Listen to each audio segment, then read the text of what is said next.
Well, what's the crack? We've done it. Season 6. We're in season 6 of the Bad Movie Buff podcast. As always, I'm your host, Niall Brady. So I've got an absolute belter of an episode in store for you this week. I'm joined by Dan Lang, aka Lango, percussionist and vocalist of the Irish band The Scratch, and he's on to chat about one of his favourite films, Intermission, which is a 2003 Irish film. This is a bit of a mad one for me, to be honest. I've been a massive fan of The Scratch. I started listening to them in around 2020, around the time they released their album Don't Give a Rat's, and I've been a huge fan ever since. I've been to see them live 3 times, twice in the Limelight, once in the Spirit Store, and I'm going to see them again in the Spirit Store this December. So I'm just so unbelievably glad we were able to make this episode happen. You can see me, I'm going to apologise in advance because I'm doing a bit of fanboying throughout the episode as well. But as always, a great crack recording it, and thanks again to Dan for coming down to Newry and recording. Fucking enjoy the episodes, these bastards, yeah?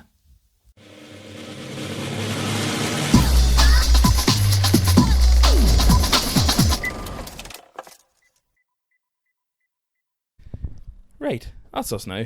What's the crack? How you getting on? Dead on. Welcome to Newry. Welcome to my gaff. Thanks for having me. So Daniel Lang from one of my favourite bands, The Scratch. Welcome. Cheers. Oh, here, come here. I meant to ask you actually. Did that off license on the way in? Did that used to be called like The Chain or something like that? Would you come down Dublin Road? Yeah, Super yeah. Value. Oh, the yeah, one. It's like a shop. Wee tiny place. Yeah. I think it did actually. Yeah, it sounds familiar. I just remember.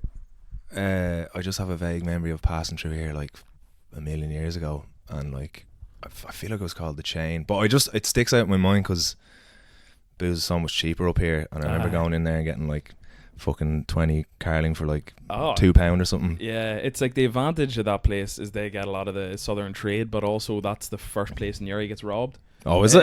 The shop there, like, it's because it's so close to the motorway, like, yeah, no joke, and I'm not saying this for dramatic effect, I think they get held up about once a year.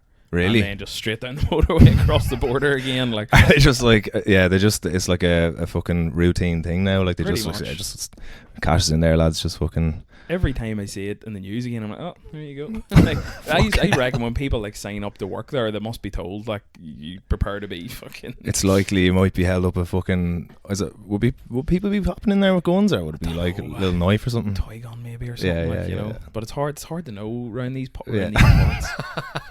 So would you be in Newry much, like? No, I remember. Is Jonesborough here, or am I South Armagh? Just okay, right. It's close enough to the border. Jonesborough probably be the closest part of South Armagh to the border. I remember coming up there to get fireworks as a Jonesborough kid. Market, like yeah. Unreal, bro. But my only memory of Newry, actually, I think we did. So yeah, the off license. That's my main memory of passing through Newry. But then I think we did a festival up here years ago to like no one, like in like I think it was like some trad fest. But like this would have been like 2016 or 2017, so like nobody. Was it in the city? I can't remember the name of the pub, but it was meant to be. It was sold to us as this big trad fest, and it was around the time where we were just kind of saying yes to everything, you know. And then we rocked up, and there was just like the sound man and like my cousin and his mate. Oh, God. And that was it. Yeah. And we were also coming straight from a wedding that was in Waterford, so we were hanging as well. And then we rocked up to this venue, and there's nobody there, and we were just like, fuck's sake, yeah, let's just fucking get this done, like, boy. Yeah. There is a trad festival in Newry called Yerkin Fla, because Newry's Yerkin Tra in Irish, and that's I kind of like it, to be honest. But it's really like, it's built a bit of momentum. So if it is Yerkin Fla, I can imagine 10 years ago or close to it would have been dead. But now it's like, it's got the town booming, like, you know. Has it? Yeah, like it's they do like a couple of big events, but it's mostly just wee trad sessions and pubs and stuff, like, which is dead on. Like. I mean, I feel like I was going to say trad's having a moment, but it's been having a moment for like years now. So it doesn't surprise me that it's, you know, it's hopping these days. Yeah. You know, but that day It absolutely wasn't. Like, but it was also like a Sunday, so maybe that was something to do with it. And also, nobody knew who the fuck we were either. Like, so there was nobody coming out to check out a random band, you know, on a Sunday night. Fair enough. Well, here I'll do a quick intro. So we're talking about great movie choice, by the way, Intermission. Like, Thanks. I watched that when I was in uni. How old are you, if you don't mind me asking? 36. 36. So I'm 33. So I'm only a couple of years behind you. Like, but I watched this in uni and loved it, and then just never got around to rewatching it. And when you said it the other day, I was like, yes. And every time I told someone that we're talking about Intermission, they're like, fucking unreal choice. Like, oh, banging. And it holds up so well on a rewatch. Like, I genuinely loved it. Like, I'm glad you said it, because I was actually a little bit self-conscious about suggesting it. I was like, is this, I thought you might be like, watch this fucking course, like Intermission.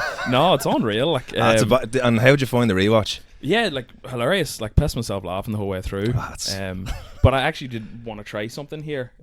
So if you'll bear with me, I'm gonna apologise in advance, and you don't have to join me in this. Like, but I was thinking we'll give it a blast. Like, I had a notion earlier to do the fucking same thing, and I was like, will I do it? And then I bottled it. But, it's gonna be I'm glad stinking. you did. Yeah, and I guess it's not chef brown sauce, but you're fucking, it's close enough. Do you want a blast? Go on, sure. Yeah.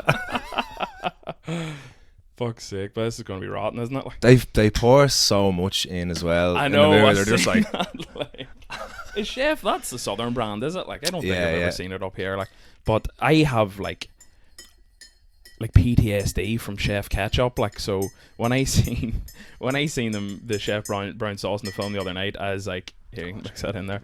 I was like, oh no, because in the Gaeltacht, I went to the Gaeltacht years ago, like, and I had the Chef red sauce, but I don't think it actually was. I think it was a home concoction she was putting in a Chef bottle, like, and it was just pure vinegar. But that is Chef red sauce. Yeah. Maybe it's a fucking. It's an either love it or hate it. Like, if you're kind of loyal to the Heinz crowd, it's not gonna be. You're probably not gonna like it. I don't know if Heinz is your go-to red sauce. Yeah. If you're a Heinzer, you're like, Chef is fucking. If you're a Heinzer, Chef would feel like an acquired taste, but Chef brown sauce is sorry, I just forgot. Work away. I always do this shit. Like, have you had a sup of that yet? No. All right, I'll wait for you then. Right, Slanch it. go on, sure. I don't hate it, to be honest. Yeah, I don't hate it. I thought it would curdle more, but do you know what? Like, it's not as present in the tea as I thought it would be, and to be honest, it's actually not that fucking bad. It's subtle. Like, it's actually dead on. Listen, I'm not going to be doing it ever again. Like, but it's not bad. Like, I fucking might. It's so weird. Like, it's like a. I'm absolutely boiling drinking this as well. Yeah. That's how to fire the heating off. I'll finish that. I will. I didn't think I would now, but yeah, I can make you another one if you want. But yeah, so chatting Intermission. Again, if you haven't seen it, probably don't listen to this to the 3 viewers you have. But yeah, so it's a 2003 film it's directed by John Crowley and it's starring Cillian Murphy. The cast is unbelievable. Yeah. Cillian Murphy, Colin Farrell, Brian Alpha Byrne, David Wilmot, Kelly MacDonald, Colin Meaney, Deirdre O'Kane, Michael McElhatton, Shirley Henderson, and Kerry Condon, to name a few. There's a load of more in there. Like, first thing rewatching this, Kerry Condon. Didn't know that was her. Who's Kerry? Which character is she now? I'm terrible with fucking names. So she's the girl that gets dented at the start of the film by Colin Farrell. Yeah. That fucked me up as a kid. Did it? Watching Yeah. that like I didn't actually really enjoy the movie the first time I watched it, because it was I watched it with me folks, and I think it was rated 12s, and I must have been, if it came out in 2003, I would have been 14, and like you know, when you're watching a film with your folks, the first thing you're thinking is like, is there going to be any riding in this? And like, so like, and then not only is there riding, it's like such aggressive riding, and your man's like pulling the fucking wire off himself as well at one point. And I was just like, you know what I mean? And so like for the whole film, I was just like, please don't let there be another riding scene, you know? So like it kind of, but I remember like, but aside from that, like, the first, that scene, like I just didn't see it coming at all, and I remember just being like fucking shocked by how like it's such a violent punch as well.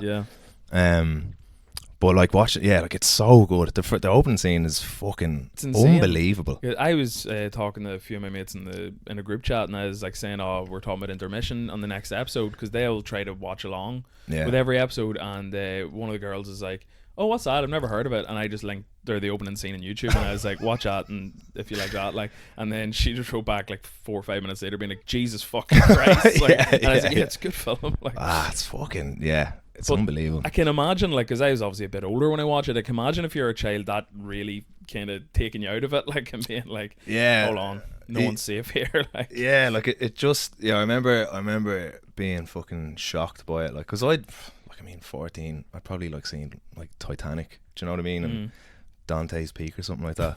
Do you know what I mean? So that's about as hairy as it got for me. And then so to see a scene like that, I was it fucking shook. Yeah. So what was I gonna say? My head's away with it. Like, Kerry Condon. You know who she is, yeah? What's her? But no, like, what else is she in? She was so that's what I was gonna say. Like, the fun fact is Colin Farrell and her play brother and sister in Banshees of Inisherin. Oh right. Yeah. So she was like Oscar nominated next to Colin Farrell. Both of them were not nominated for that film. And then you go back to watching this, and it's just him punching her in a fucking cafe. Like, what do you think of Banshees of Inisherin? I've only watched it once, and I enjoyed it. But I remember thinking, I think this would be better in a rewatch. Yeah. What about you? If I hear too much hype about a movie, 9 times out of 10 I'm underwhelmed, and I just heard so much talk about it. The bottom of that was no good, but did you get like a bit of like the absolute the end might not be great, but I felt a little bit disappointed because I was just so fucking wazzed about it based on what everyone was saying. But I agree with you. I think I need to watch it again and just without going in off the back of like a pile of hype, because everyone was like, it's the best movie, you know. I know what you mean. I'd be the same. Like, hype does kill things for me a wee bit. Like, I'm actually getting it a bit at the moment. Have you watched that TV show Alien Earth? No. It's basically like an Alien spin-off, like, and it is good, but people are saying to me like this is one of the best shows of all time. And 4 episodes in, and it's great, but I'm still missing a bit. Like, I'm like, what am I missing here that everyone else is so obsessed about? It's your man. Did you ever watch that show Legion back in the day? No. It was like an X-Men spin-off. A guy made it. A guy called Noah Hawley, and it's like a fucking 8-episode acid trip. Like, so it's the same guy that did it, and he's kind of reining himself in a wee bit, but it's definitely worth a watch. Like, but definitely overhyped for me. Like, you know, like, how many seasons is it? Or like, are you just at the start of something absolutely banging here that's gonna, you know, eventually climax big time? Or it's hard to know. I think, well, I assumed it was going to be just like a one and done, because this is the first season of it. Like, but I think he said that he's going to do a few if he can. Like, you know. Oh sure, yeah. It's like, what did you think of when you started like the first couple of episodes of Breaking Bad? I am gonna sound like such a hipster, but I watched it like before there was any hype at all. Like, I watched it while season 3 had just started, so it just kind of come over here. Like, so I was the person going around to people being like, "This is the fucking best show ever." Like, I was the melt. Like, so I loved it from the start. Like, but weirdly rewatched it recently and enjoyed it, but kind of wasn't as good in a rewatch, I didn't think. Like, because I remember a lot of people, like, I think the big thing was it was a bit of an investment, wasn't it? Well, that's kind of what everyone, that was kind of the general consensus, wasn't it? Like, it's just, you got to get a few episodes in. I have to say though, I fucking loved it right from the start as well. I wouldn't have my finger on the pulse with good shows necessarily, but it just so happened a mate of mine put me onto it probably around the same time. And like, I would have been trying to stream it on like, what was the, I can't remember the fucking streaming service, but it was based on like fucking 240p. Like, fucking just such pixelated streaming. But like, I fell into it hook, line, and sinker. But everyone was just, it felt like everyone was just like, it's fucking slow as fuck, isn't it? And kind of, I don't know, but like that. To be fair, it doesn't really move that fast initially, but like, come like season 2 or 3, that's when shit really starts hitting the fan, kind of thing, isn't it? Like, there was, I always say to people, or I said to people a lot back in the day, there was like an episode, I'm gonna spoil Breaking Bad here. Everyone's seen fuck it. it, Like. go on, Jay. But do you remember the bit where Jesse's going to go kill the dealers that harmed the wee kid, and he's walking up with a gun, and then Walt just comes out of nowhere and just cleans the dealers, and then like shoots one of them in the head and just goes, "Run." I remember when I first watched that, literally like jumping out of my seat and being like, "Holy fuck, this show's amazing!" Like, but it was the same. Like, there was like so many good shows that had come out around that time, because I think Game of Thrones is only maybe like 2 or 3 years after that as well. Did you ever get into Game of Thrones? Yeah, did you? Yeah, it was it's a shame how it ended. Like, but the first few seasons of it were insane. Like, that was another like series that fucking traumatized me as well. I feel like just like the amount, like the level of, like just the level of violence, and just I guess there was just being as invested in those characters as you are, and the way they kill some of them off, it was just like, I remember like just watching some of those episodes hungover and it being like fucking horrendous. Same. Like I remember the Red Wedding ruined me for a couple of days. Like it took me a while to recover from it. Like because we were talking just before we started recording, we were talking about fancy books and stuff. Did you ever read the books? No. They're a good one to jump into. Like, really? Again, it's that thing where like they're not finished, so be it at your own peril, like, because they're never going to be finished. But really, really good. Like, there's a lot more than was in the show, because there's just so much. Like, if they had to put some of the stuff in the show, it just wouldn't have worked on screen. There would have been too much going on. But like I heard, what was it? One of Tyrion's strategies was to like get a big chain going across the whole bay or something like that. But they obviously couldn't make that happen in the show. Am I talking out my arse there? No, just when you say that, I'm just realising that wasn't actually in the show. Yeah, it was the Battle of Blackwater in the second book. Like, right enough. No, class books. Like, and then there's like see that one? Oh God, where is it? How do you hold this mic, by the way? I'm kind of fucking. I never know what to do. I'm kind of just trying to. I was saying my woman Aoife, like, because she did the last episode with me, and I was saying to her, like, you know why people always say they hate the sound of their own voice? I hate my physical movements when I'm like editing the video. I'm like, why do I sit that way? And I'm like, I notice how much I kind of go like why do I move my head so much and all? So I've just accepted I'm gonna look like a deck of camera. I'm starting to go like this, and then I'm like, am I fucking going like this like the whole time? Alright, I'm like, no. Well, now I'm just noticing how much I'm changing, so I was like, you're sort of bringing it into the room. All right, anyway, you're 100%, but yeah, fucking the way I kind of like these notes in front of me essentially is I'll have a list here of just wee things I'll write down, but I'll talk about that in the podcast. And this is so convoluted, it's unbelievable. But perfect, yeah. The bit where so Killian, fucking nice handwriting as well. Oh, cheers, man! That actually means a lot. A little red and blue. I am actually like such like a fucking nerd when it comes to like handwriting and stationery. I do like calligraphy and all. Do you? Like, not as much anymore, but I used to like I would always break it out for like if we're going to a wedding, I'd do the wedding card in calligraphy. I used to just sit hungover and write swear words all day. Like, would you have done art in school? No, because calligraphy. And I did art from first to third year, and then I was just had an honest conversation with myself. I was like, don't do this with leaving cert. But one of the I guess modules we did was calligraphy, and I fucking hate it. I was just shite at it. Like, I just couldn't get my head around it at all. But I love to look at it though. Yeah, and good handwriting. Yeah, there's just something about, you don't see it that often these days. Do you know what I mean? Apparently, like, you don't see many men with good handwriting. People always say that to me, like, because I worked in insurance and all for years. If we ever writing out forms and stuff, all the women in the office would be like, "Geez, very nice handwriting for a man." Like, and I'm like, Doc, one of the lads in the band, he's got banging handwriting as well. Yeah. I went to school with him as well. Oh, very good. I remember seeing it plenty back in school, but every once in a while when I see him writing out a little set list or whatever, I'm just like, beautiful. Nice. You just see him breaking out a fountain pen someday. A little calligraphy pen like that. But see, Killian, why can't I read my own handwriting here? Cillian Murphy's character John, see the bit where he turns up to the house, Deirdre's house, and is giving her shit, and he's trying to think of a word to call her. Do you remember what the word is? Blackguard. And what do you use of a song called? Blackguard, yeah. Is that just completely unrelated? Like, I think so. Jordo, who used to be in the band, he came up with the name. I think it was called like,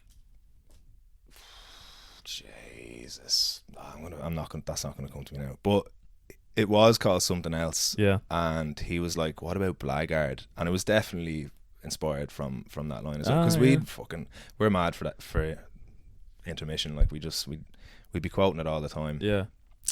I feel like that's such a famous line from it as well. Yeah. And kind of, I guess, like you could kind of tie in the lyrics to what we think that word means.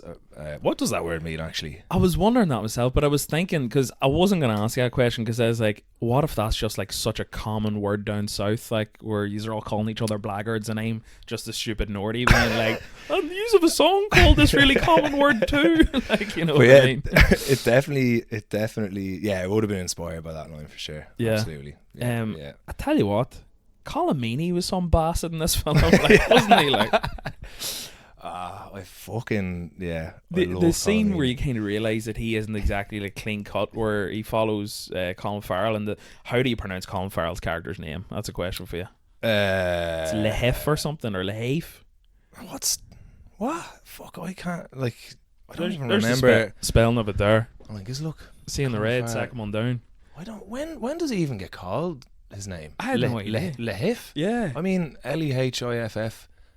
Yeah, Lehif. Another one I was afraid of bringing up, like. Or Lehif. Yeah. Fuck, man. Yeah. Doesn't sound harsh, does it? Like.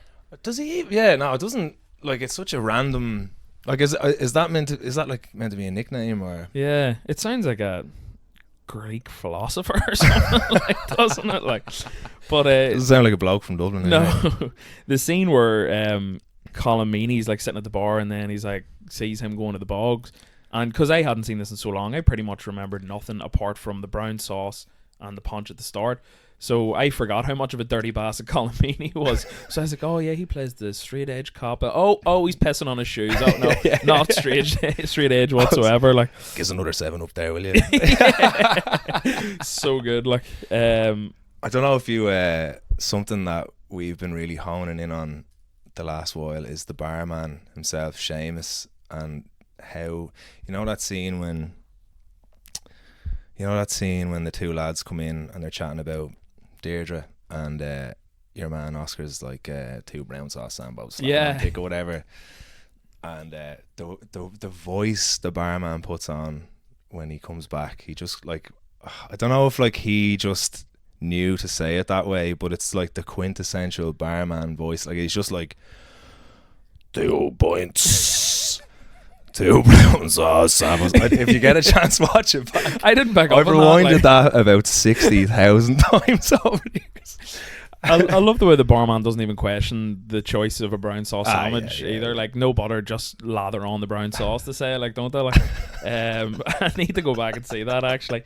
Do you know how fucking impossible it is to watch Intermission in the north? Like, so yeah, do you get RTE player up here? we do, but it's limited. So I had to break out the old VPN, pretend it was down south somewhere, like, and then fucking screen share from my phone onto the TV, like, and then I'd put my phone and do not disturb because all my texts were coming up on the TV and all. Like, yeah, like I found it hard to find, and I ended up a couple of months ago watching it on YouTube, but the quality's fairly rough. Yeah. And I wanted to watch it again before this, and yeah, I just googled, which I should have done the last time, but yeah, I googled where to watch it and it said RT player. I was like, fucking hell, RT player actually coming through on something here. Like, oh yeah, because the only time I ever use RT player is if there's like a Gaelic match or something on, like, and then it just goes, I'm just gonna buffer for half an hour here. Like, yeah, like, it's fuck's sake, like, famous for the buffering. brutal. Like, Yeah. But yeah, I kind of want to talk about the cast, because I know I've already briefly mentioned it, like, but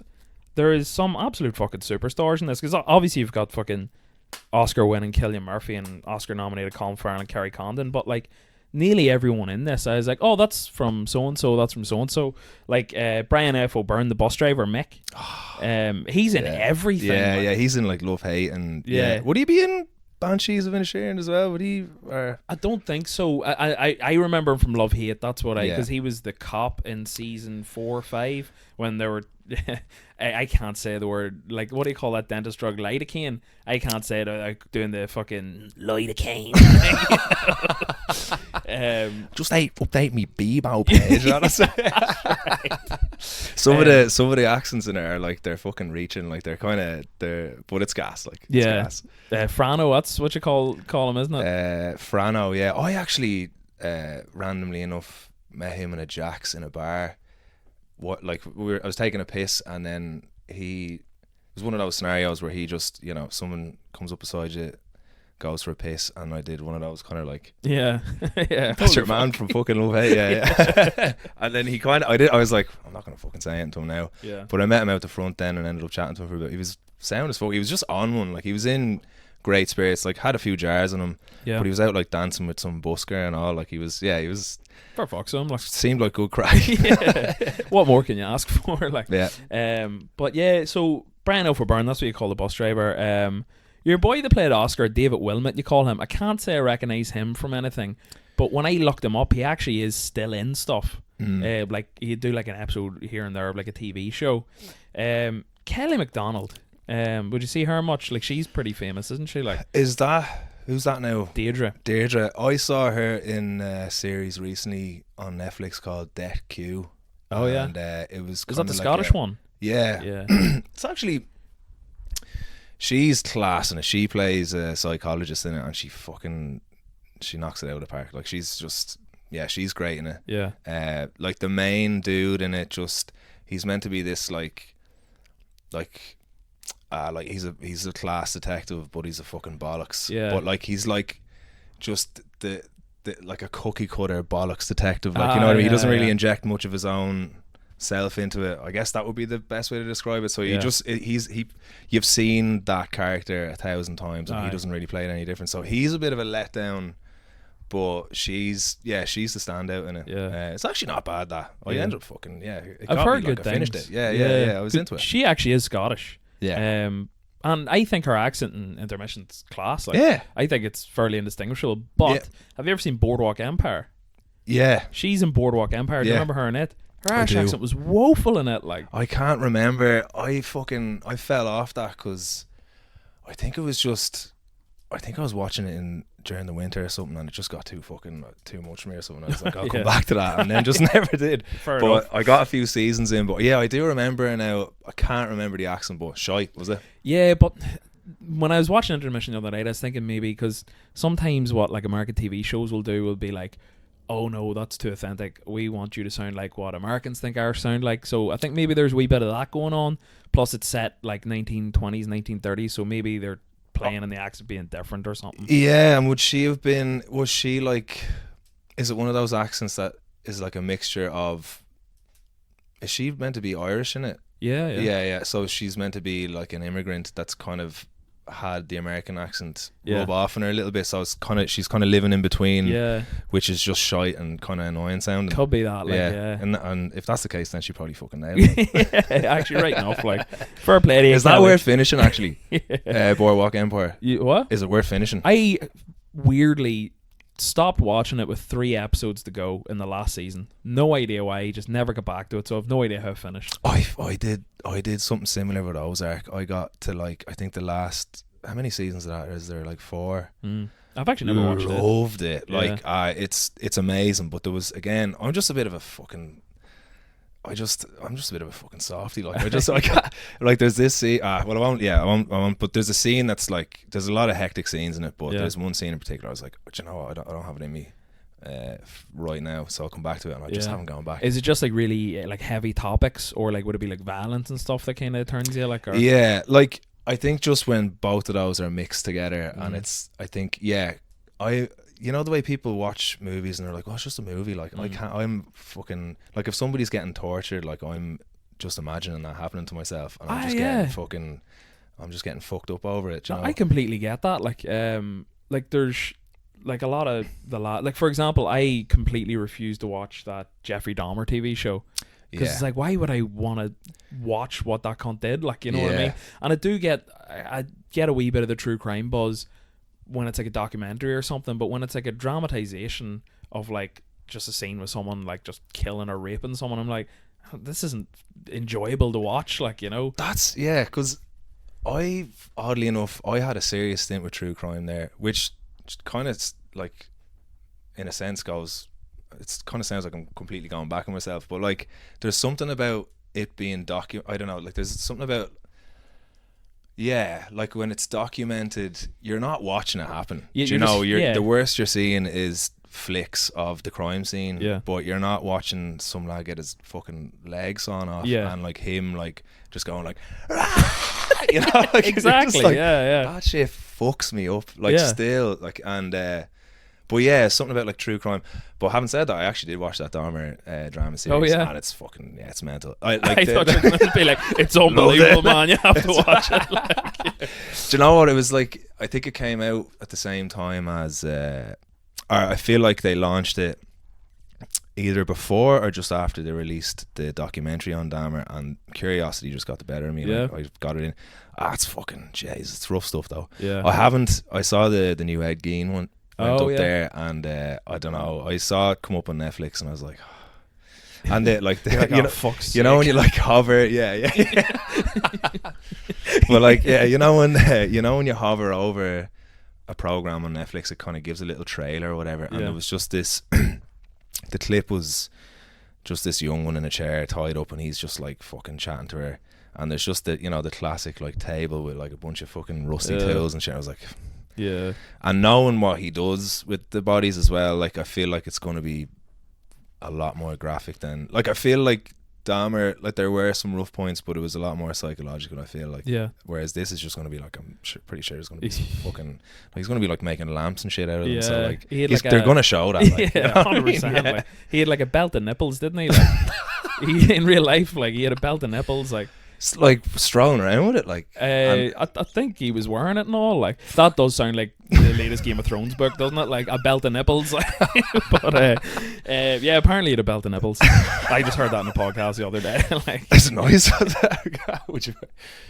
It'd be handy, like, you know, when you're punching a hole in your belt, like, they're already pre-punched. Like, oh god, what am I doing here? But I kind of need to fucking see that now though at the same time. Like, like was it a little like like, is it one of those little thin like cowboy looking jobs with like a couple of, but like, how did he do a lot of that? Yeah, sure, look, fuck knows, like. But just when you're saying there, you kind of hovered over it and it shows you the wee like clip out of the show, like, see, when I'm hungover and don't have the mental capacity to watch anything, I just scroll Netflix and watch clips from everything. Do you ever do that? Like, I've not intentionally. I've found myself do you know what I'm realizing now? I feel like it's part of the reason why I can't fucking decide. Because too much choice. I don't know why that makes sense, but I feel like when they started doing that, since then I've just been finding it harder, and then I just revert back to my YouTube channels. I feel like I'm just watching YouTube all the time now. Like, Netflix is harder to, I don't know, like, the paradox of choice gets me big time these days. Like, what do you be watching on YouTube? I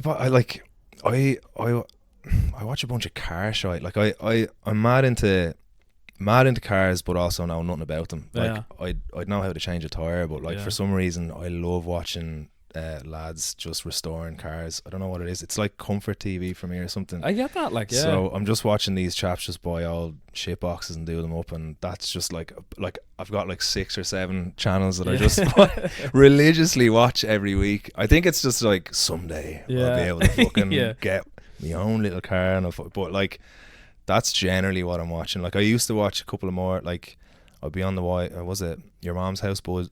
Oh yeah, Tom Segura. And I kind of fell off that. Do you know what? I found out about Bomb Squad, and then I just I feel like that's just the Two Bears format, except with 2 lads that I can actually relate to. Because like, 100%. I feel like the bigger YMH got, like, all they just talk about is like how fucking loaded they are, and all the power to them. But like I can't relate to you fucking getting a first class flight to go pick up your Porsche. Do you know, like I swear to God, that's why I stopped listening as well. Like, because I was, especially with Two Bears, I religiously listened to it since the first episode, and then I'm a bit of like a completionist, so I was like, I don't want to stop listening, because like, I can say I've listened to every episode.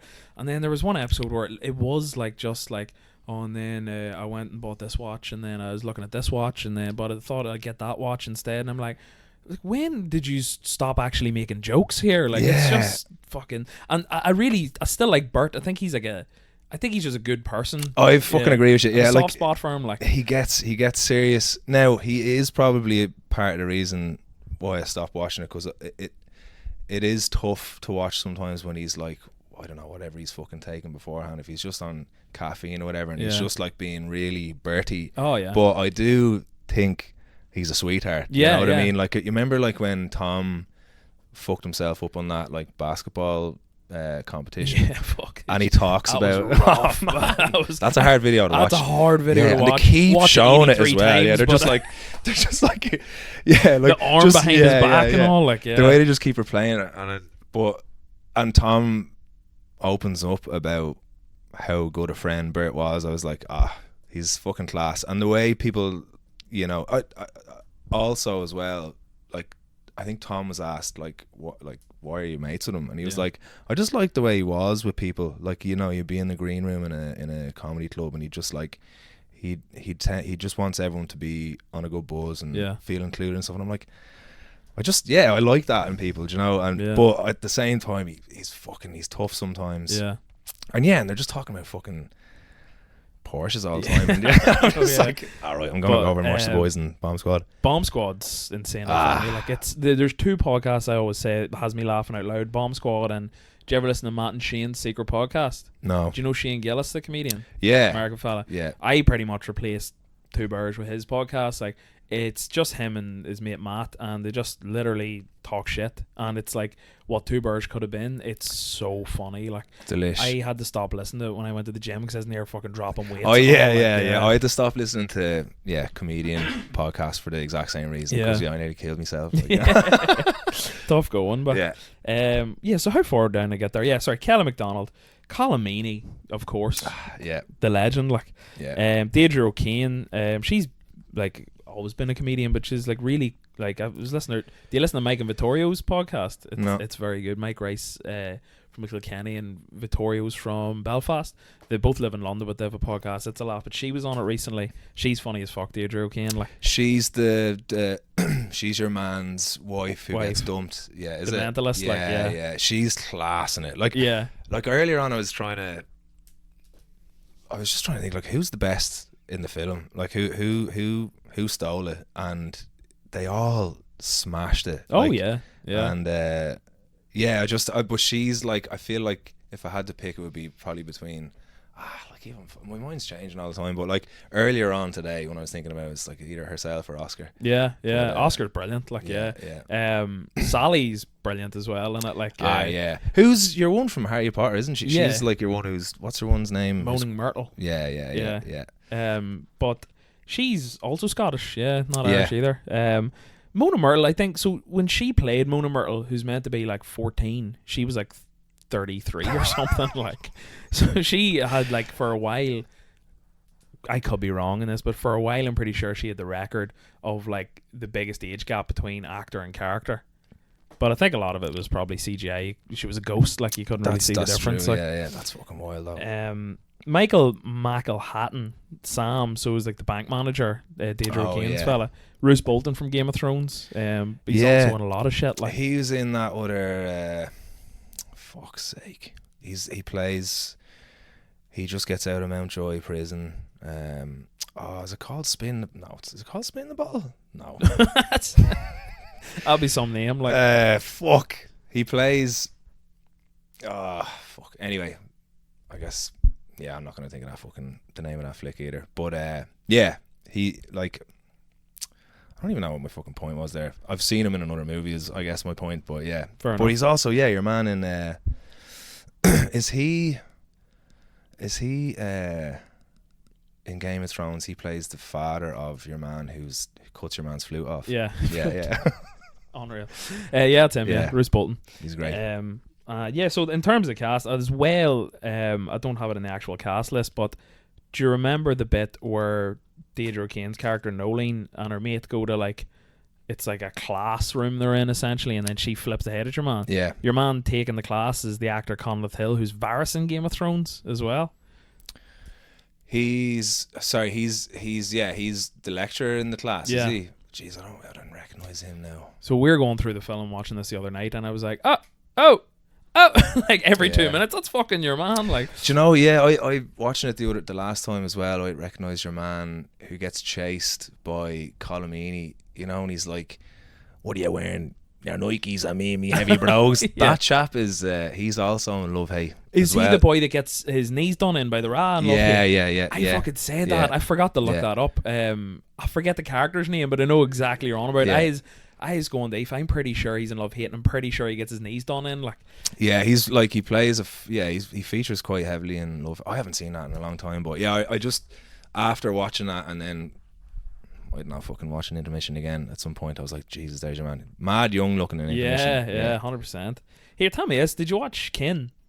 No, It's actually good. Yeah, it's anyone I know that's watched Kin and hasn't watched Love Hate, and I've said to them, go, like Archer, I was like, go watch Love Hate, and he's like, couldn't get into it. Yeah. And then anyone that likes Love Hate will like Kin, if you know what I mean. Does that Right. make sense?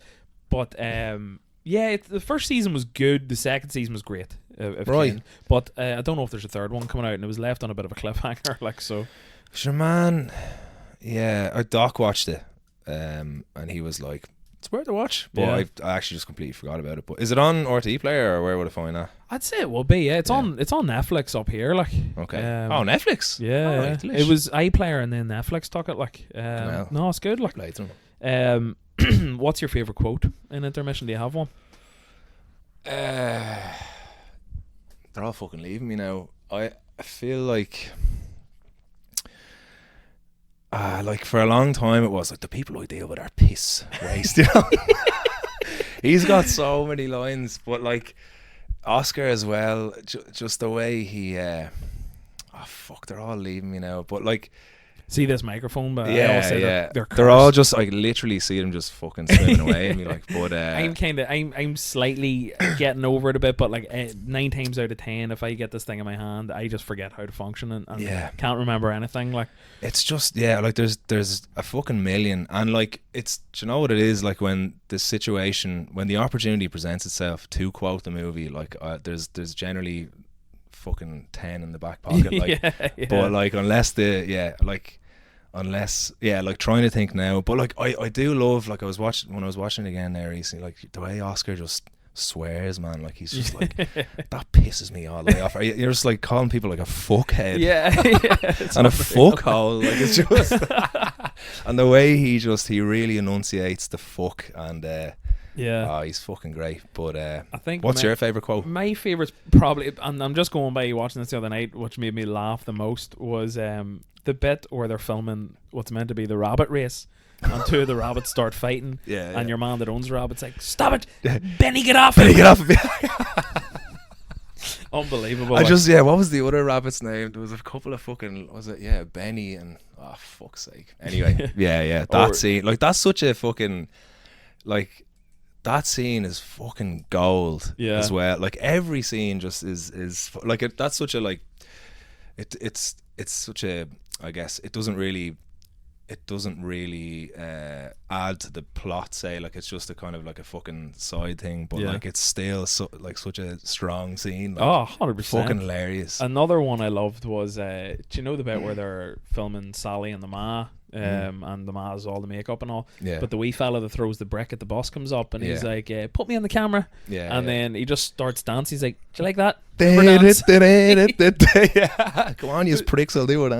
That wee lad, I think, is such a good character. He's got a big cut down his face, and I just felt like everyone went to primary school with a wee fella like that, like just ripped right out of reality. I thought, like, I was wondering if he showed up to set with that cut because he just was out playing or something like that, and they were just like, fuck it, we'll just roll with it, or if they were like, no, he needs to have a cut. Like, it looks like a lot of cuts on movies look like real cuts, but like, do you know, like, I wonder, like, I wonder if that was part of the fucking script, or like the image they had in mind for him, or if that was just, he just fell off a fucking tree or something the day before, and he just showed up and he was like, sorry. They're like, that's actually pretty good. The little outfit and all on him, like, he's the perfect little shy bag.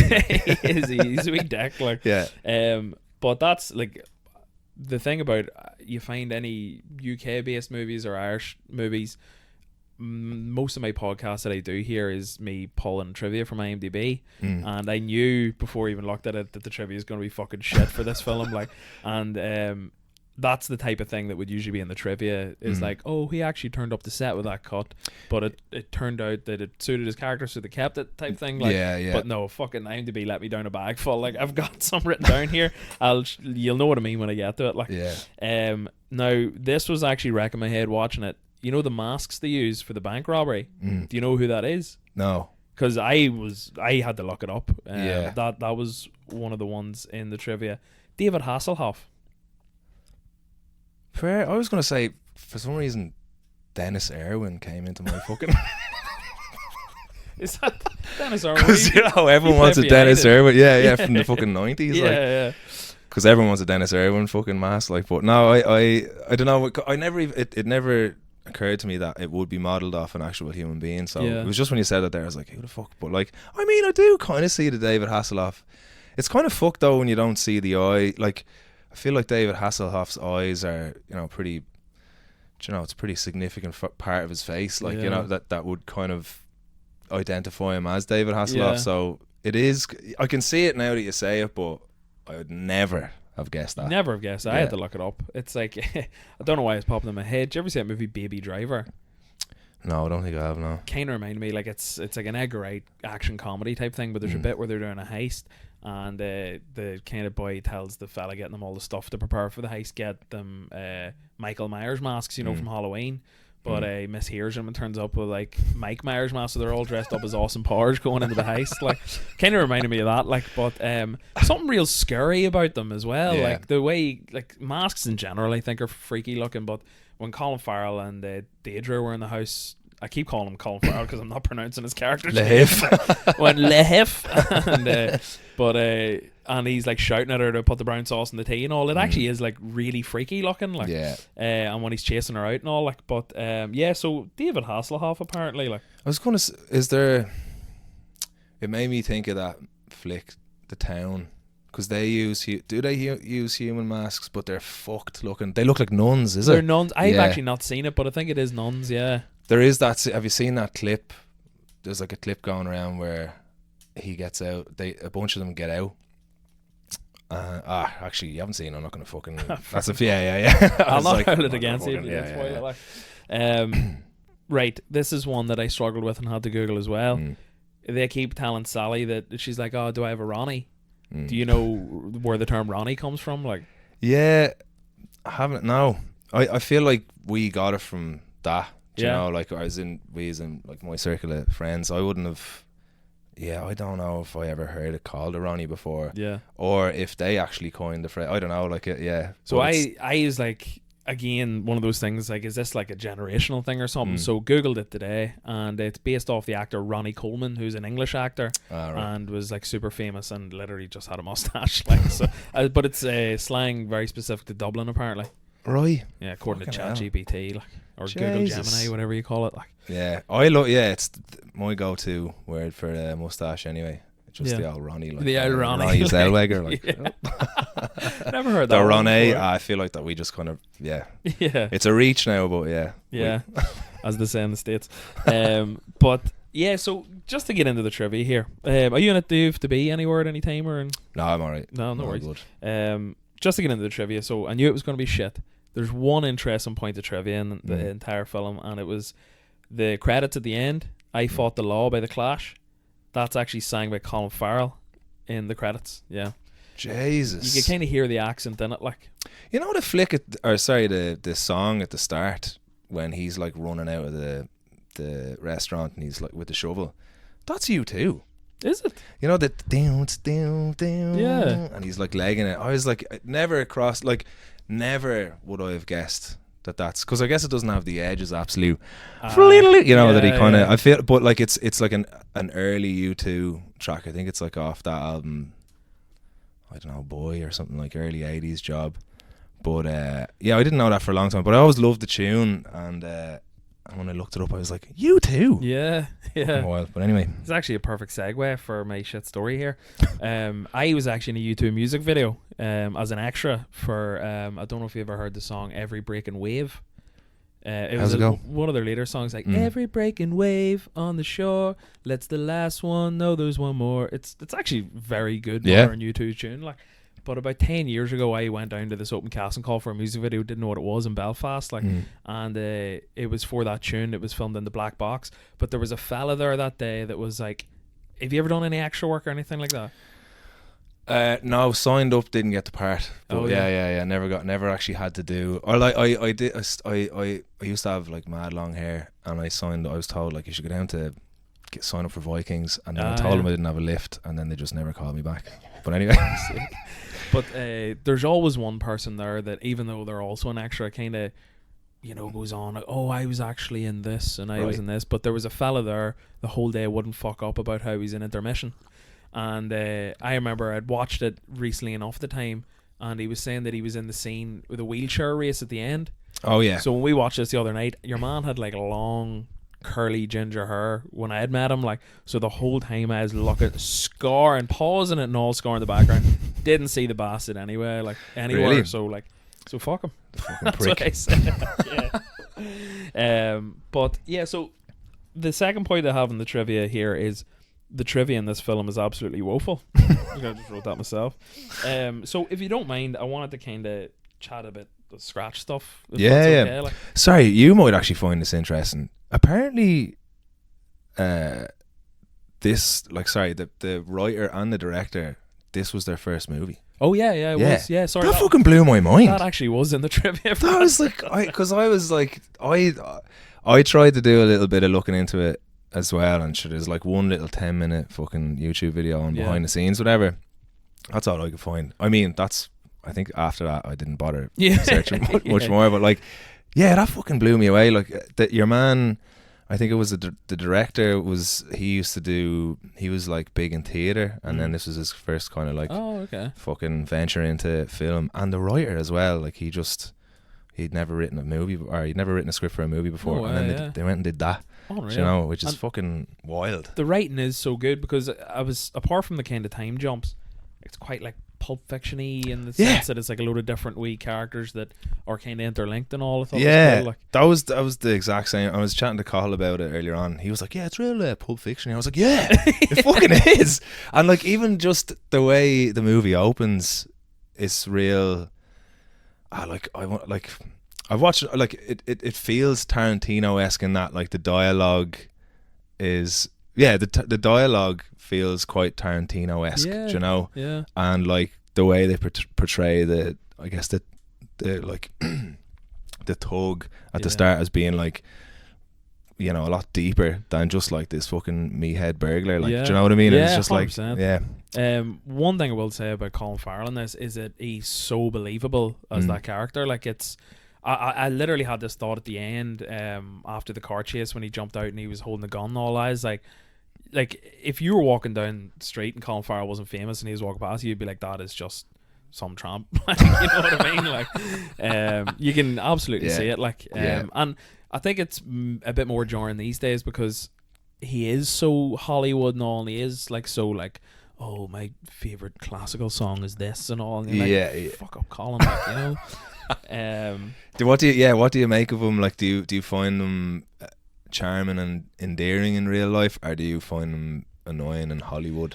It depends. It's only really happened to me recently, and weirdly off the back of this, it's an interview with Colin Farrell and Jamie Lee Curtis. Have you seen this? That's what I was referring to with the classical music, where Jamie Lee Curtis is the most removed from reality person I've ever seen in my life. Like, so she's asks him what his favorite like piece of composition is or something, and he's playing this thing off her phone, and she starts to cry, like, and I'm like, oh, fuck up, Jamie, like, you know. And I'll not go into too much of a rabbit hole why I think she's a great actor, but I can't have her, like, but there is a certain level of removed from reality that I just can't hack, and you see it in some people. It's the down to earth ones doesn't bother me at all, like, you know. What about you? I just I fucking can't sit through somebody who's trying to draw more emotion from a situation than is fucking needed. Like, you know what I mean? Like, like crying over a tune coming out of a phone speaker is insane. Yeah. You know, like that drives me nuts. I do find, I have to say, I think I saw him on an episode of Hot Ones, and I thought he came across really well, but he's coming across really well. Do you know what I mean? Yeah, just kind of like he sounds like a fucking, you know, he like a bleeding saint, you know, and you're just like, you know, that kind of gets the old, I don't know, I'm just like, you can't help but be a bit suspicious of that. But then 100%. at the end of the day, like, I think he's got like he went from being like the bad boy of Hollywood to, I think he has a kid now with, I think his kid has special needs. Yes, so he does, kind of turned his life around. So I guess, you know, things like that will fucking change it, you know, and change your outlook and perspective on things. So it's not that I didn't believe him, but it was just like, Jesus, man, you're fucking, you're coming across a bit too clean cut here now, you know. But overall, I was like, I did like him by the end of the interview, like, you know. There is a bit, I find myself guilty of it sometimes as well, and you always hear any people that have, like, you know, broke out of Ireland saying that, like, the Irish people bring you down, if you know what I mean, as well. I think, like, the most famous example being, like, Boyzone. They got the most abuse in their own country. Like, so I think maybe there is a wee bit of that where it's just, like, you're like, catch yourself on, but just what you say. I love that. On that. Like, like, because I think it's innate in us, because I feel it in myself sometimes, but I'm conscious of it, and I try not to be a fucking dope, do you know, when it comes to, like, that kind of thing. And it's something that, remember when Blind Boy, or do you listen to Blind Boy at all? Like, he did a whole podcast on, what's his name, from Boyzone,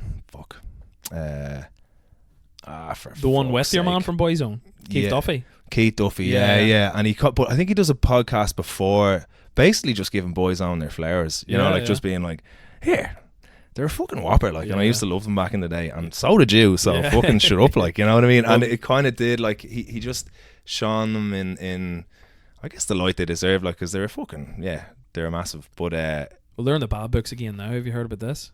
No. Boyzone, but who, they're in trouble. Somebody fuck it? They're in hot water. No, they've announced, like, a reunion show. It's going to be their last ever show. Yeah. And they're not doing any Irish dates. What? It's like Wembley. That's it. They're doing, like, a couple of shows in Wembley, and then obviously all their Irish fans are like, "What the fuck, Boyzone?" Is that because of all the shite they used to get? Or are they kind of just going, "Well, fuckies"? I think they kind of implied it was. I think they said it was, like, English fans that made them who they are or something. Yeah. But you can kind of understand, like, listen, who the fuck am I to turn around and say, what do you at Keith Duffy? Like, you know. So you going to Wembley then? Are you going to go to Wembley? Oh, 100%. Yeah. Here, I wouldn't mind. I'm not. Oh, yeah. Like, what is it? Was it when the going gets tough, the tough get going? Oh, yeah. Billy Ocean cover. Unreal. Yeah. That's actually a perfect segue into one of my questions about the scratch, right? So I'm going to be licking your arse a good bit here, but I don't mean to. Like, I think your cover of Aerials by System of a Down is one of my favourite live covers of all time. Do you have any favourite live covers of songs? And I'm saying specifically live covers because I think if you get into the conversation of best covers of songs, it's always Hurt by Johnny Cash. Or I'm fucking shocking at thinking on my feet with this stuff, but I'm just going to go with the first thing that came into my head, and that's, did you ever watch Metallica Icon back in the day, like 2000? And so, like, are you into Metallica? Oh, love them, yeah. So obsessed. Like, I think that was the first band, I think it was the gateway metal band for me, and like, we were just fucking, like, watched everything and anything by them, and around that time was when they were getting back together, and they released Saint Anger 2003, and they had they went on Metallica, you know that Icon MTV thing? It was like MTV's Icon, and they were the band that featured on it. Yeah. And I don't know if you know the fucking format of that show, but it's basically like a band gets celebrated, or an artist, and a bunch of fans of said artist pay tribute by, like, covering one of their tunes to, like, an audience, and like the band, like Metallica, were in the audience. Yeah. So, like, everyone from like Limp Bizkit, Korn, Avril Lavigne, fucking I can't remember who else now, but off the top of my head, but Dave Korn, Mustaine wasn't there, I tell you that much. he fucking certainly was not. No, I think he was still. I think they were still fucking. Do you know what I mean? Yeah. But Korn did a version of One. Actually, Korn are fucking great at doing covers. But yeah, Korn did a version of One, and it's live, and like it blew me away. Like I was like fucking 14 at the time, and I was just like fucking unreal. Like just had it on VHS and watched that tape about 1,000 times. Yeah, like I'd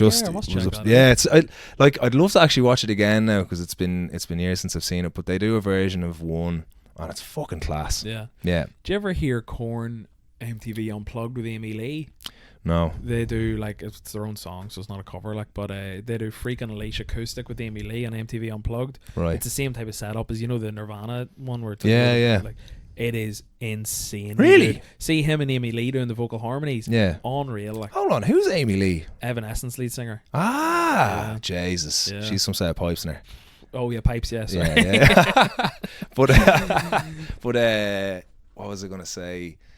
They're just on. It's not a live cover. I mean, this would probably get mixed reviews, but like their version of "Brick in the Wall" as Korn? well, unreal. Yeah. Yeah. Fuck, have I heard? I think I have actually. It kind of gets a bit like hammy when it fully kicks in, but the whole intro is like real ethereal, and fucking Jesus, I love it. And like the way, just the way, what's his name, John Davis sings it. He, by the way, just seems like a fucking legend as well. 100%. Just comes across really well. I watched that Woodstock '99 recently. Right, and yeah, he seemed yeah. really well spoken on it. Like, he was like, yeah, it was crazy and inappropriate and everything. Like, but he also was like, man, it was class.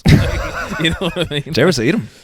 No, I've not actually. They'd Like- be on the bucket list, I'd say. Like, And I wouldn't be that big. Like, I kind of missed the boat with Korn. You know, the way back in the day, you're kind of at the mercy of the CDs you had and your mates' CDs and stuff, and none of my mates really listened to Korn. yeah. And so I went to download back in like 2009, and my mate who I was with was like, "Mom, we go see Korn," and I was kind of like I reluctantly went along, and they fucking blew me away. Like, it was the heaviest thing I've ever seen. Like, even to this day, I was like, "That's fucking," like, it just felt like, you know, like fucking Sarah Connor, like when she's up against the fucking getting her hair, just getting fucking blown away. Like, that's it. Literally felt like just a sonic boom of sound of heft coming at you. And but yeah, he just came across really well. Was just really enjoying himself.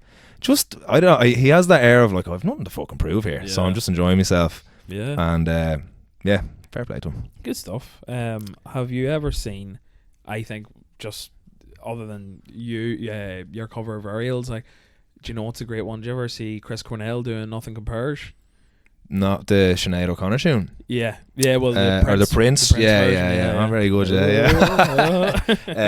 I haven't. No, it's a good one as well. Like me, like if I could sound like anyone, I'd fucking love to sound like Chris Cornell. Like, who wouldn't? R.I.P. Insane. Yeah. Audio Insane. Slave. Here's actually a question for I had a pretty heated debate at my stag a few weeks ago. Yeah. You know, when the pints get flowing. Yeah. And I think I was maybe being a bit too controversial.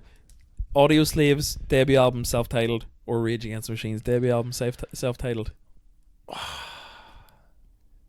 I think I might actually have to go for Audio Slave. Yes.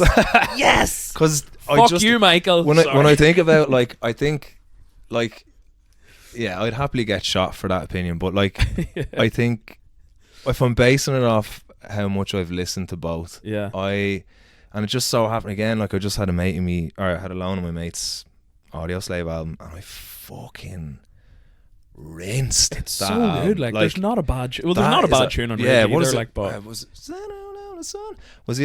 the fucking something on the sun? Shadow on the Sun.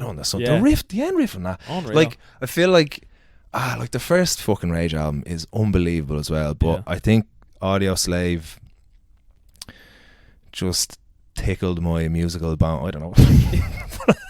See, I'm not gonna. Yeah, you know what I mean. No, tickled my musical bone. I've said no. Like, I'm no judgment here. I've said some of the worst sentences I've managed on this podcast. Like, but I think similar enough. Obviously, I'm a huge Rage fan. And I think their debut album's masterpiece as well. Like, but for me, I think because of my age, I knew Audio Slave before I knew Rage. Yeah. So I've probably more of like a nostalgic connection to that self-titled album for them. Like, yeah, and it was the more it was the contemporary album of the time, because like we were similar. It would have been out. What was it? 2003 that came out. 2002. 2002. I think.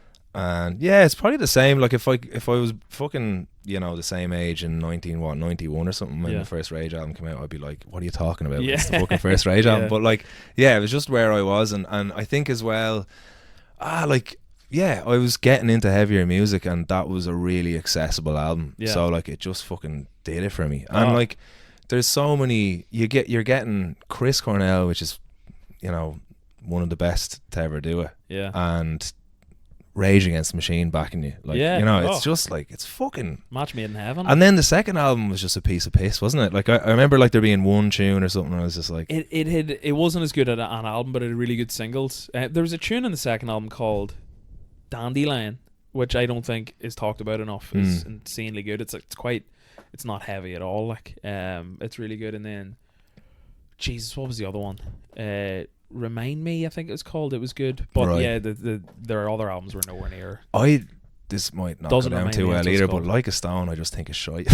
What? Yeah, it's like my favorite song. I just like I just compared to the rest of the album, I was like, why was that one of the singles? It's not shite. Do you know what I mean? But like, I think compared to, I just felt like in love with like the refs. But I just feel like there were stronger songs in it, but fucking all over the place here. Yeah, but it's it's not a shit song. But it's like it was my least favorite, and I was like, this is a fucking single. This is fucking bananas to me. Man, I think maybe I didn't love it as much back then, but now like it's one of my favorite songs off that album. Coach Ace is unbeatable. Like, what's the second tune called again? There was another one called Set It Off, maybe. Set It Off. And he's just like, fucking like it's like everything about that album. It's so groovy. The production is fucking massive. Like when it goes heavy, it's so heavy. And love it. There you go. Yeah. Right. So what else we got here? We're going to see it in the Spurs store in December. Yeah, we went last year. Fucking unreal, but. Thanks very much. Have you that's only, so I think that's what I was going to say. Yeah, so I was saying to you over chat, like we've seen you 3 times now. I think the 4th time's going to be in the Spurs store in December. Seen the Spurs store last year. We've seen you in the Limelight twice, but one of the times the Limelight I was saying to you, that was actually the day before me and Aoife got engaged. So I lured her up to Belfast with a scratch, and then the next day I was like, oh, we'll stay another night, like, and see what happens. So that's actually when we get engaged, and now the wedding's next week, as I've told you. Like, so yeah, me and Aoife are genuinely huge fans. So I suppose it's just like another thank you. It's insane that you're in my living room right now. Jesus, thanks for having us. Yeah, I was wondering about that, because I was like, did you propose to her at the gig?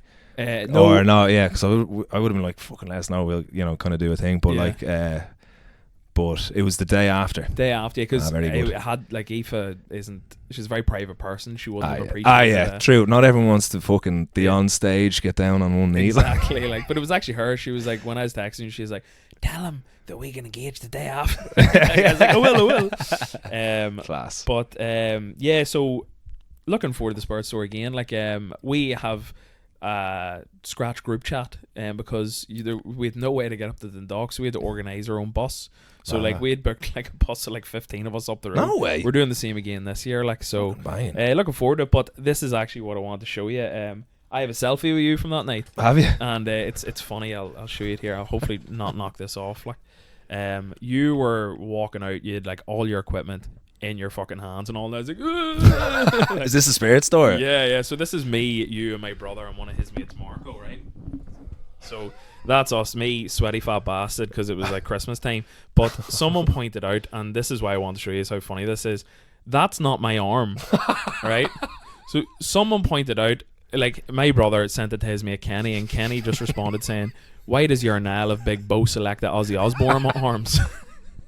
It's so like you wouldn't, quick glance, you wouldn't think twice about it, but all of a sudden it just looks so fucking long. Sharon.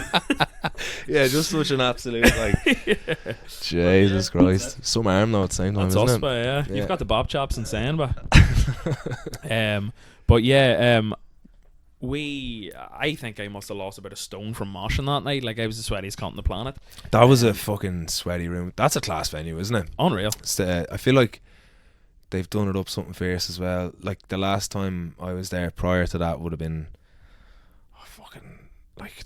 with my, we used to play in this band called Red Enemy back in the day, like a metal band, and like this would have been like 2007, 2008 to like fucking 4 people or something like that. But like, it looked like just the upstairs of a bar, like, you know, a fucking saloon kind of thing, do you know, like, whereas now it's just, it's proper nice. I played 2 gigs there back in the day, I think, but I think it was already done up at that stage, like, but even back then I was like, this is like special, like, you know, it's the only gig I've ever played where I was in a green room. Like, yeah. What the fuck is this? Like, you know, usually just emerge from the crowd with a pint, like, you know.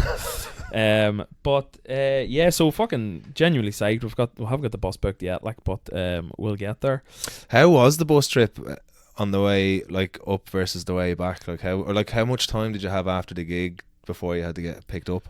I think we booked the bus back for like midnight or 1 maybe. Okay. I remember, and like 16,000 pisses all the way home, or was it? No, it's only 15 minutes. Oh, sure, that's right. Yeah, you're only up the road. So close here. I keep thinking of fucking Dublin when I think of these spots, but it's so handy. Like, we go to Dundalk for pints at the weekend. Like, you know, do you ever go to Mocara in Dundalk? Like, Mocara? Yeah. No. Never been out there, to be honest. I've just played fucking Spirit Store, and it was a good night out though. See that place Mocara, I genuinely think you should somehow sort of gig there. I don't know how it works, like, but I think you would fucking kill it in there. Like, it's did it have like is it like Spirit Store? It's like a venue. It's a pub. It's run by 3 lads our age, I think, or maybe a bit younger, and they're just all about like community and the crack, and like the Mary Wallopers were played there a few I was times, going to ask, like, is that spot where they play? Their food's insanely nice, and they're just all really nice people. I did my home stag there as well, like, because I know that they do like a secret gig every year where they kind of don't really officially announce who's playing, but it's I think it's been Mary Wallopers 2 out of 3 times, like, but I've always thought, like, fuck, it'd be class to get the scratch in there, like, so if it ever comes across your table, I'll be looking a bit of commission on that. But what's the crack then? Do you mind if I ask, and I can edit this out if it's not something you can talk about? New music, any new music coming out there? So we recorded an album at the start of this year, so what was I was gonna make it add to that there, but no, like, it's we recorded an album at the start of this year, and but we've just been trying to finish it. We've just been kind of back and forth with it, trying to get it over the line throughout the year, but also trying to, because we've been quite busy as well. Like, we did like a whole fucking winter tour over in America, and then straight into like Christmas shows here, and then we had like a few days off, and then we did more shows, then we had New Year's Day off, and then we went into the studio for like 13 days, and then we went on tour again. So it's just been like coming home from tour and trying to get it just a bit further down the line. So we've finished it now though. We're buzzing off it. We're fucking buzzing off it. Like, it's heavier. I feel like our metal fucking background is just coming out more and more the more we spend time playing music together. But like, I was actually going to say, because Don't Give a Rat's is like, there's a wee bit of it, and then Mind Yourself is like Blackguard and Cheeky Bastard, or fucking, you know, like with that album, like, that was written over the course of lockdown here and there, and we brought the amps down that the boys used to use in the previous band down for a jam, and we just ended up using the amps a bunch. But we kind of had a bit of an identity crisis, because we were like, well, I thought we were an acoustic band, and we just didn't know fucking what way to be going. And then that whole album process was just us figuring out that you can actually just fucking do both if you want, like, you know. And then so with this, we had a clear vision of what we wanted to do, and but in it, since Mind Yourself as well, we've kind of figured out how to make it sound the way we want to sound, because like, it just like the drum setup just sounds how we want it to sound now. It sounds like heavier, has more of an impact. It doesn't just sound like a little cone, like you know, just trying to fucking compete with like amps. Have you Like noticed? I did, yeah. It's very nice looking. Yeah, Very my brother nice got looking one cone. for Christmas. But yeah, it's quite, we're buzzing off it. Yeah, so Nice. it'd be interesting to see how it goes down. But Unreal. Yeah, well, the way I always kind of finish podcasts is to ask. So we've already talked a bit about podcasts. You're saying you're a big Bomb Squad guy. yeah, Tell me this: if you were to come on the podcast again, what other film would you pick? I I'm putting you on again, the spot again here, like and to kind of War the Buttons. yeah. That's Doc's flick. Doc should fucking Is it? yeah. Yeah. But I for some reason Blow. Did you ever see that movie? I've actually Johnny Depp. Yeah. I've actually never seen it, but I've heard good things. Oh, it's a fucking banger of a flick. Like I wouldn't be, like I do watch movies, but I wouldn't be a fucking necessarily a movie buff. I shouldn't either, mate. But like listening to the way you talk about movies, you fucking, you're into it. Like you do deep dives on like IMDb and stuff like that. Like so you're fucking into movies. Like, do you know what I mean? Yeah, okay. And it's one of those things like the more you know, the more you realize you don't know, kind of thing, isn't it? Yeah, Like, yeah. is that kind of like, because you're calling yourself a bad movie buff, but you're kind of, you know, fucking loads. Like, See, to be honest, I think the bad part of the title is a crutch. So Yeah. because I think with any kind of community online film, gaming, anything, Mm. there is like a certain level of like toxicity. There is like a certain level of, is toxicity a word? Is that I don't know. toxicness? Whatever. There that I kind of more put that in the title. So if people ever go, "How did you not see this? Or how did you not know that?" I can Yeah. be like, "Look at the title." Ah, Like, you yeah, know? yeah. So yeah. it's a bit of that, like, but genuinely there is, like you mentioned Titanic earlier. I've never seen it. Have you not? There's so many big movies I haven't seen. Fair. Titanic's probably the biggest one that I always kind of, I Yeah. almost don't want to watch it, so I Yeah. can still tell people I've never seen Titanic. If Do you that know- makes okay. sense. Like, I always feel like, because I've never watched any of the Star Wars, so that just makes me like, I just don't qualify as a movie buff automatically like that. I feel like that's always been my perspective. It's just Yeah. like, you haven't fucking seen like Star Wars, mate. Like, you know, yeah. It's good. Like, I know, yeah. Do you know what? I've got like fucking I feel- helmet and all down. like there. Doc. Like Doc is like, Doc has seen them all 1,000 times, but he recently just watched them all in the order that you know, the way they're like, I don't know, there's like the first three, and then like when they came out later they were like prequels or something Yeah, like that. yeah, Yeah, yeah. like he's done it all in the chronological Chronological order. Yeah. Oh, very good. Yeah. So he's into it, and he's also into film. Like, he's a videographer as well, so he'd be watching all the behind the scenes and the fucking whatever. Stuff. But yeah, I was like, when it comes to like classics like that, I just felt like, all right, I guess I'm not really that into movies if I haven't seen the fucking classics like that. But sorry, to answer your question, yeah, Blow, for some, like when I was like figuring out what I was going to do for this, it was like Intermission, it just wouldn't leave my head. I was like, I feel like it's definitely my favourite Irish flick anyway. Yeah. But yeah, Blow, it's worth to watch. Okay. Worth to watch. Yeah. Good stuff. Yeah. That's my wee like trick to like trick people into coming back on the I'll podcast. be back. Yeah. You said you yeah, I'll not hold you to that. But here, thank you so much. Again, it means a lot. Like, genuinely a massive fan. Like, and it's mad again that you're sitting in my living room right now. So, Thanks for having us, man. Yeah. Really enjoyed it. anytime, man. Banging. Cheers.